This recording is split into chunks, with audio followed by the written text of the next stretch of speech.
সম্মানিত পাঠক বন্ধুগণ, আজকে আপনাদের মাঝে সতী লজ্জাতুন্নেসা 3 খণ্ডের একটি পরীক্ষিত বই নিয়ে উপস্থিত হলাম। স্ক্রিনে যেমন কিতাব দেখতে পাচ্ছেন, এইরকম অরিজিনাল মূল বইটা আপনারা পেয়ে যাবেন। একসাথে 3 খণ্ড পাবেন, আর বইয়ের সাথে অবশ্যই অনুমতিপত্র পাবেন। এরকম একটা অনুমতিপত্র আপনারা পেয়ে যাবেন। এই কিতাবের মধ্যে কি কি কাজ পাবেন আমি সরাসরি দেখাচ্ছি। এখানে দেখতে পাচ্ছেন সূচিপত্র। স্ত্রীকে বশীকরণ করতে পারবেন, এখানে বশীকরণ মন্ত্র দেখতে পাচ্ছেন।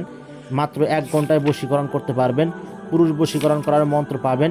এস হায়দারি মন্ত্র পাবেন। শত্রুকে বান মারার মন্ত্র পাবেন। শত্রুকে উচ্ছেদ করার নকশা পাবেন। বশীকরণ মিলনের নকশা পাবেন। বিসমিল্লাহ শরীফের মোয়াক্কেল হাজির করতে পারবেন। নারী পুরুষকে বশীকরণ করতে পারবেন তেল পড়ার মাধ্যমে। মাত্র 3 দিনে বশীকরণ করতে পারবেন। কামেশ্বরী যোগিনী সাধনা করতে পারবেন। জিন সাধনা করতে পারবেন। এক কথায় অসংখ্য কাজ এই কিতাবের মধ্যে আপনারা পেয়ে যাবেন। এটা হচ্ছে অরিজিনাল কিতাব, একসাথে 3 খণ্ড পাবেন। যারা বইটি সংগ্রহ করতে চাচ্ছেন, স্ক্রিনে দেওয়া নাম্বারে এই হোয়াটসঅ্যাপে যোগাযোগ করবেন।